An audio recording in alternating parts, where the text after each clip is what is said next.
Yeah, just talking of ourselves, James, in the last 15, 20 years, I pivoted away from investing in mobile phones. I have, people bring me mobile licenses. I said, thank you very much. I did that in 1995. Right. I'm not in that game. I'm building digital infrastructure to take us to the next level. So one of the things, if we're going to provide connectivity for things like 5G networks, high-speed broadband, one of the first things we needed to put in place was the plumbing, the fiber network. We've built one of the largest fiber networks in the world. It's almost on Cape to Cairo, almost. More than Cape to Cairo, because Cape to Cairo is 13,000 kilometers or something like this by fiber anyway. But we've built over 100,000 kilometers of fiber, connecting virtually all the countries together. And in those countries, wiring cities, connecting towns, connecting schools.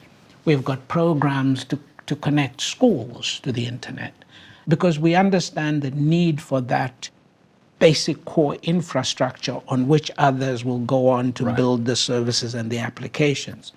We've focused on putting in data centers. We've been building data centers to enable people like Google to come in and build the service layers. So we've built in all the major cities now around the continent, and we've targeted to do about 25 major cities in the next 3 to 4 years. Wow. Building renewable energy systems to ensure that all this is in place, in the hope that if we build it, others will come in, the next generation, the young entrepreneurs, plus global partners, will see Africa as an easier place to invest and build on. So I have to tell you, it's been extraordinary seeing some of the incredible excitement and entrepreneurial energy and interest in AI on the continent. I remember I was in Rwanda last year and just seeing the excitement. We've opened up an AI research center in Ghana, for example, and this is actually doing, I think, extraordinary, groundbreaking research. And it's just incredible to see the energy. I'm struck by the fact that the growth of the developer ecosystem in Africa is actually quite phenomenal. Finding ways to have Africa, set up the right partnerships, collaborations to capture this opportunity is something we all have to work on. Again, I'm just curious. One of the tensions, of course, is when it comes to developing these systems, open source has been an incredible mechanism to get entrepreneurs, startups, innovators to build, tinker, develop amazing systems.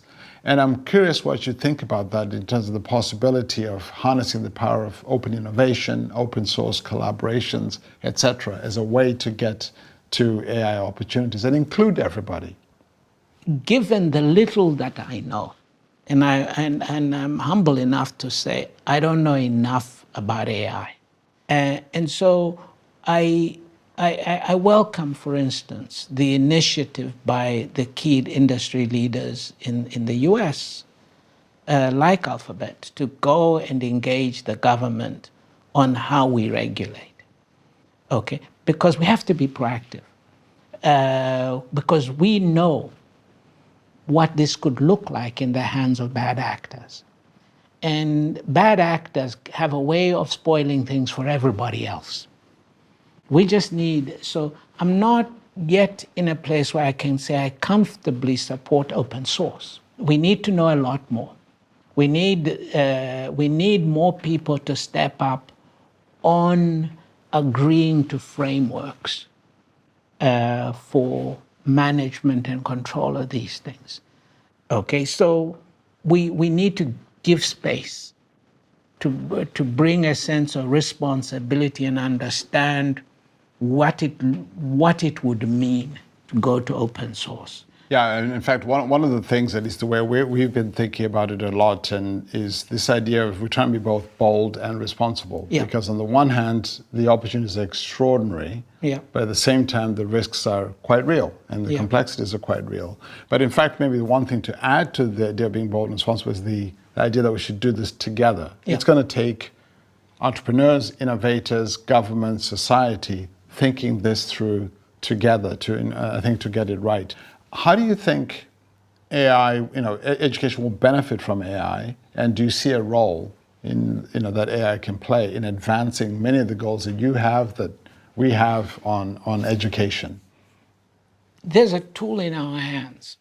It's up to us. Like I said, technology is amoral. We can do good things, we can do bad things. Here's a technology that could help us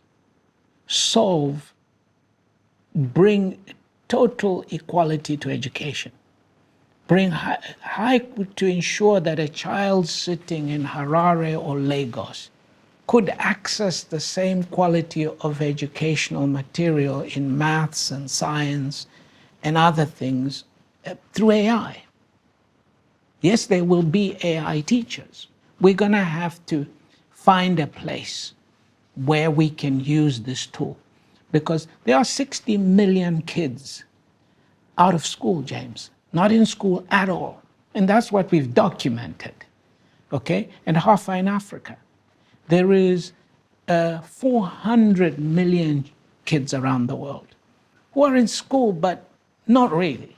It's kind of a place you go hang around, okay? Because the teachers aren't there, the books aren't there, and so forth.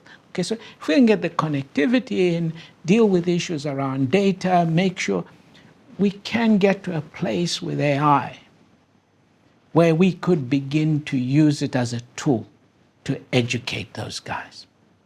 So for me, that glass is half full, okay? I don't want to think about what an empty, half-empty glass could look like, right, if we don't address that, because the inequality would be amplified to a level that this would not be. Because remember, we also have other existential threats, such as climate. Climate change. I know that's another issue you're very concerned about. So James, you've been like a prophet of this for the last 25 years, but what are you excited about now that it's arrived? Oh boy, gosh, there's a lot that I'm very excited about. So gosh, first, I'm very excited about the possibilities for this being a helpful assistive technology for people everywhere. And I mean people everywhere.